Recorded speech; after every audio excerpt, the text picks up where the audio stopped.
안녕하세요. 젤리브라입니다.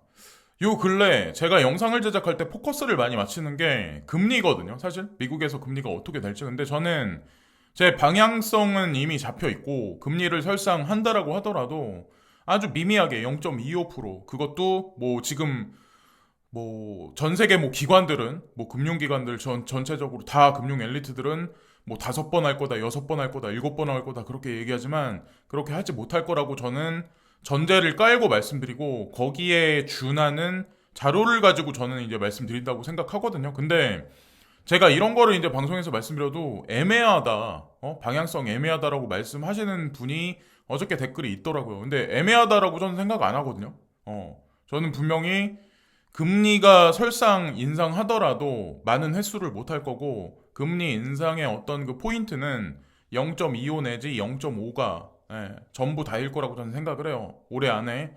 그래서 왜 그런지 이제 논리를 갖고 이제 전 말씀드리려고 하는데 일단은 뭐 어저께도 이제 자세히 말씀 이런 거를 그러니까 이해를 못 하시는 거죠. 제가 이거를 설명해서 말씀을 드리면 4분기 GDP가 6.9% 나왔다. 그래서 그 중에 재고율이 4.9%이기 때문에 사실은 빈 껍데기일 뿐이다. 내용이 없는 GDP 성장이었을 뿐이다.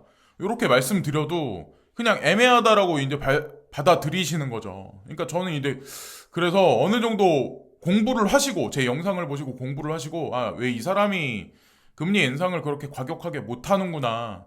라고 왜 이런 식으로 얘기를 하는구나라고 이제 그런 식으로 봐주시면 어떨까라는 생각을 해요. 그리고 뭐 저는 이 예를 들잖아요. 여기 보면 애틀란틱 연준 같은 경우 GDP 1분기 GDP를 발표를 했어요. 예상치를 발표를 했는데 0.1% 0.1%가 될 거야. 그러면 여기 보세요. 작년 4분기에 6.9%였어요. 빈 껍데기였지만 근데 여기서 보시면은 0.1% 예상치. 이러면 성장을 한 건가요? 연준에서는 금리를 올리기 위해서는 GDP 성장 그리고 실업률의 대폭적인 하락이 있어야 경제가 성장을 엄청나게 했기 때문에 인플레이션을 죽인다는 명분을 두고 금리 인상을 과격하게 할 수가 있는 거예요. 근데 경제 성장률이 이렇게 꺾인다고 예측을 이미 연준에서 하고 있는데 여기다 대고 과격한 금리 인상을 할 수 있을까요? 이거는 객관적인 자료를 가지고 이제 전 말씀을 드리는 거예요. 그러니까 경제 성장률이 안 좋다는 얘기는 인플레이션도 잠정적으로 향후에 꺾일 수 있다는 얘기거든요. 자연스럽게. 그래서 그런 관점으로 보시면 어떨까라는 생각을 합니다. 자, 여기서 비교를 해서 보시면 전 될 거라고 생각을 해요.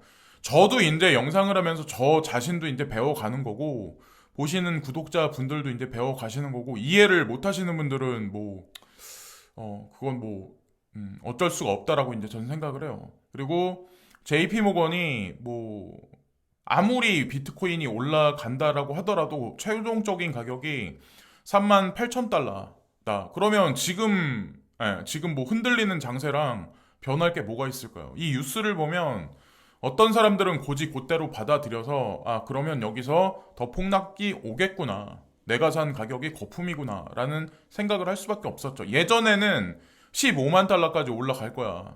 최종적으로 이런 얘기를 했었는데 말 바꾸기를 한 거죠. 지금 현재 장세에서 이거는 트릭이에요, 트릭.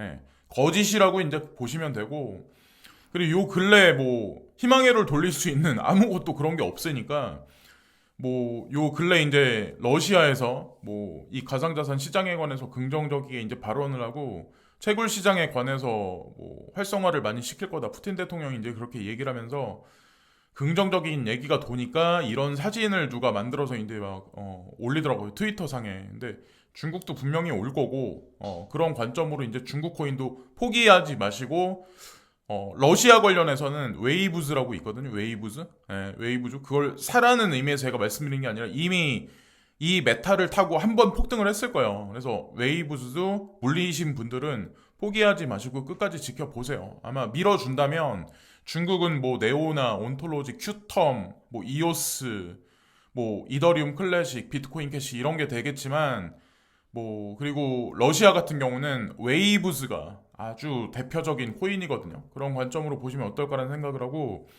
페이스북이 2년 넘게 준비한 가상화폐 사업을 했다는 기사가 있던데 어떻게 봐야 하는 건가요? 라고 이제 어, 궁금하셔가지고 댓글을 달아주셨어요. 그래서 저도 갑자기 생뚱맞게 왜 이런 장세에서 이런 뉴스가 나왔을까? 이 뉴스 자체만 보면 좀 불안불안하죠. 지금 현재 뭐 가격도 그러니까. 근데 사실 페이스북은 메타 사명 변경 전에 2015년 이전서부터 가상자산 시장을 준비한 걸로 전 알고 있어요. 저도 이제 이거를 예전에 조사를 했었거든요. 글도 이제 스팀에 이제 글도 쓰고. 근데 제가 이제 논리적으로 제가 말씀드려볼게요. 메타가 비트코인 및 암호화 서비스 상표권을 위에서 브라질로 이동시켰다라는 얘기가 있더라고요. 이 부정적인 뉴스가 나오고 나서 오늘 아침에 이 뉴스가 나왔어요. 그러면 그 얘기가 뜻하는 거는 메타는 이 가상자산 시장에 관련해서 인프라와 하드웨어적인 거를 포기를 안 하겠다라고 그렇게 이제 결론 지어서 해석을 하시면 될 것 같아요. 뭐 여기 나와 있는 걸로는 BTC 및 암호화 관련, 그러니까 뭐 알트코인까지 관련해서 서비스 위한 하드웨어와 소프트웨어를 설계 개발 및 제공하기 위해 브라질 당국에 상표 등록을 제출을 했습니다.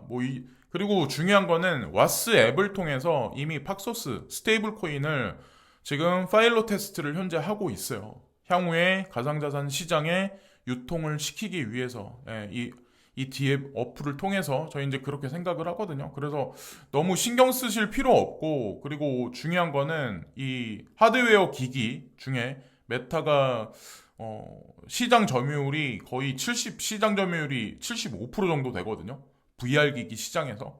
이거를 포기를 할까요? 그러니까 VR은 VR이고 가상자산은 가상자산이다. 동떨어져서 생각을 하실 게 아니라 사실은 이 VR 세상하고 사실은 이커머스하고 가상자산 시장하고 다 이게 연계가 돼 있기 때문에 그냥 그렇게 그런 구도로 보시면 어떨까라는 생각을 해요. 이 시장을 포기를 할까요? 시장 점유율이 거의 75%인데. 그리고 메타도 마찬가지로 이 하드웨어 시장에서 75%를 지금 차지하고 있는데, 애플도 지금 들어오겠다라고 원래 2022년에 신제품을 발표하기로 원래 계약이 돼 있었는데, 이 뉴스가 가장 최근에 나온 거거든요. 1월 14일 날. 근데 미뤄질 거다. 다음 연도 연말까지 미뤄질 거다라는 얘기가 있어요. 그러니까 하나의 흐름이라는 거예요. 이 흐름이. 그래서 애플사도 구글사가 얼마 전에 뭐 블록체인 관련해서 암호자산 관련해서 팀을 꾸렸다든지 뭐 여러 개의 뉴스가 나는데, 애플 관련해서도 분명히 얘기가 나올 거고, 특히나 뭐 테슬라 관련해서 도지코인과 뭐 비트코인 뭐 투자 관련해서 뭐 여러 가지 얘기가 나오는데, 향후에 구글사 내지는 뭐 시총 상위 제1인 애플사가 만약에 그런 식의 발언을 한다면 그게 시장에 미치는 여파가 어마어마할 거라고 저는 이제 생각을 해요. 그래서 애플사도 여기 보면 VR 기기에 관해서 이제 준비를 한다. 그래서 큰 방향성의 흐름은 변함이 없다. 그런 관점으로 보시면 어떨까라 생각을 해요. 그리고 지금 현재 뭐 가격이 아주 저렴해졌어요. 오큘러스 퀘스트 1에서 2까지 가면서 되게 많이 저렴해졌는데, 그러니까 3가 가기 전에 2.5짜리가 이제 올해 안에 나온다는 얘기가 있거든요. 근데 그거는 좀 가격이 $1,000 이상 될 거다라는 얘기가 있어요. 그래서 하이엔드급으로 나올 거라는 얘기가 있고, 애플사 같은 경우는 대중을 위해서 보편적인 가격대보다는 좀 하이엔드급으로 처음부터 시장 진입에 나설 거다. 그래서 가격이 요런 식으로 책정이 돼 있다. 근데 이게 아마 더 점점점 얇아지고 가벼워질 거란 얘기들이 있더라고요. 그래서 1인 1 VR 시대, 그런 시대가 될 거고, 더 시간이 여기서 더 많이 흘러가면 아이들은 학교를 가지 않고 직장인들은 직장을 가지 않고 모든 뭐 사회 활동을 이 VR을 뭐 예전에 이제 영화 중에 스티븐 스필버그 감독 영화 중에 레디 플레이 원이라고 있었잖아요. 그럼 보통 아침에 딱 일어나면 VR 기기부터 쓰고 가상 현실에 들어가서 게임을 해서 돈을 벌잖아요. 그런 시대가 않지 않았나라는 생각을 합니다. 뭐 지금은 아직까지 VR이 게임 시장하고 연결해서 보편적으로 대중화가 된 건 아닌 건 사실이지만, 뭐 P2E부터 해가지고 뭐 어떤 뭐 FPS 게임의 대명사인 뭐 여러 가지 게임들이 NFT부터 해서 채용되고 있는 단계이기 때문에 그런 식으로 점진적으로 가지 않을까. 저는 이제 그런 식으로 생각을 하고, 뭐 그레이스케일 자산운용사나 베리 실버트가 뭐 특별한 트윗을 한 건 없는 것 같아요. 근데 오늘 이걸 올렸더라고요. 근데 제가 이걸 보면서 되게 예전부터 이제 생각을 많이 했었는데 2021년과 2020년에 보면은 자 여기서 이제 주도되는 게 거의 뭐 남자가 64%인데 1년이 지났다고 해서 투자한 대비해서 이 성장률은 되게 미미해요. 남성들 같은 경우인데 여자는 47에서 53%까지 6%가 성장했어요. 이 의미는 여권 신장이 되게 빠르게 올라가고 있는 거예요. 전 세계적으로 투자 시장에서. 이거는 전 미국에 국한된 얘기라고 저는 생각 안 하거든요. 그래서 지금 현재 사업하시는 분들, 뭐 여러 뭐 산업에 계시는 분들은 뭐 이거는 예전서부터 이제 제가 생각을 했던 건데 모든 시장은 여성 위주로 재편될 확률이 높다. 지금 퍼센테이지가 남성보다 미미한데 아마 여성 여권이 신장되면서 아마 여성 위주로 재편되지 않을까. 그래서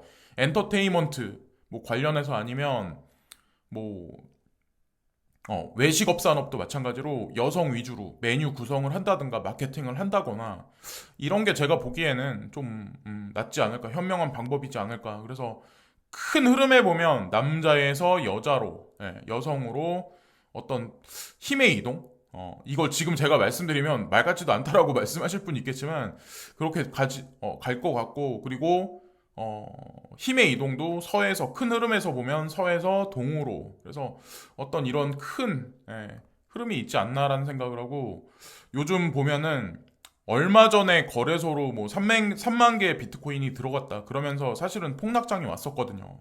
솔직히 말씀드리면 근데 요 근래 들어서 거래소에서 비트코인이 계속 인출되는 비율이 되게 높다라는 얘기가 있더라고요. 지금 보면은 그래서 그런 거에 관해서 윌리우도 그렇고 요즘에 좀 얘기들을 많이 하더라고요. 그래서 온체인 지표가 어느 정도 이제 감안하고 봐서 나쁜 건 아니거든요. 그리고 여기 보면 그걸 데이터화해서 누군가가 이걸 올렸는데 한 달 동안에 92,229개의 비트코인이 거래소에서 빠져나왔다.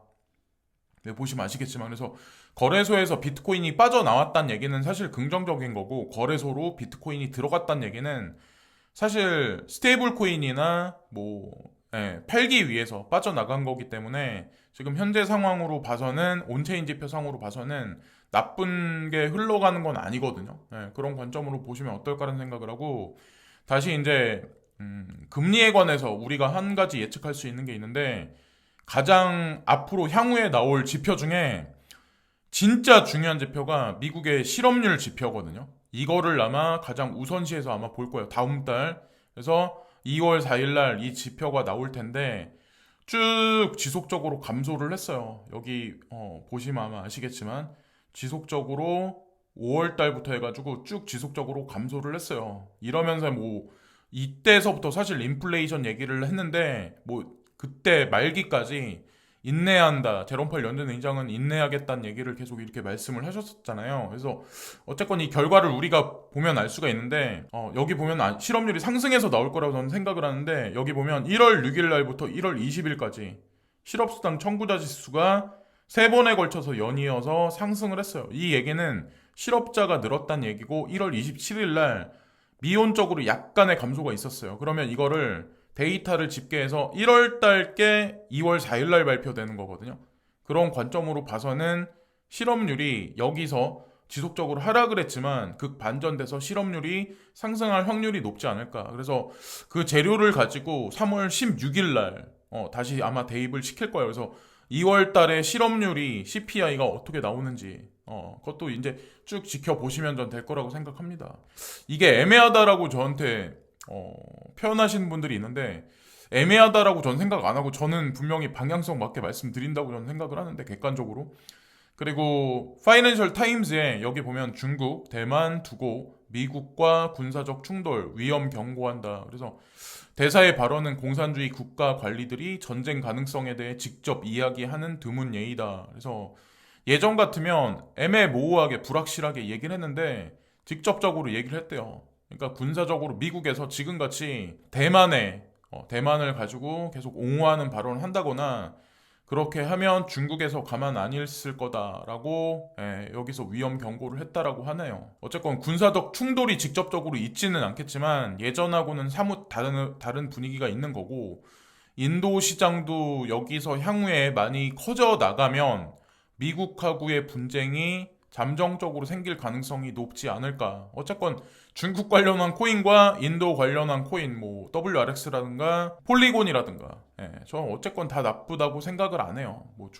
그래서 뭐 미국 관련한 코인, 뭐 이런 거 뭐 그런 자체를 나눈다는 자체도 사실 웃기긴 하지만 전 그래서 어쨌건 다 담아놨어요. 계란을 뭐 한 바구니에 담는 스타일이 아니라서 어쨌건 그렇게 생각을 하고 그러니까 뭐 제가 이런 거를 얘기를 하면 뭐 중국을 왜 옹호하냐 또 그러실 분들이 있겠지만 그냥 저는 분위기를 말씀드리는 거예요. 그리고 저는 분위기를 볼 때 배낭여행하는 게 되게 중요하다는 생각을 하거든요. 그래서 뭐 패키지 여행 막 그런 거 말고 관광사를 통해서 가는 거 말고 배낭여행을 한 달 정도, 뭐 중국 예를 들어서 오성을 대도시를 한 5개 정도 돌아본다던가 사람 사는 걸 한번 이렇게 쭉 돌아본다던가 아니면 미국에 가서도 한 달 정도 대도시부터 소도시까지 한 달 정도 이게 짧은 기간이긴 하지만 그래도 여기서 유튜브를 보고 사람들이 기사를 쓴 걸 보고 판단하는 것보다는 그게 조금 더 현실적이고 아마 객관적이지 않을까라는 생각을 해요. 그래서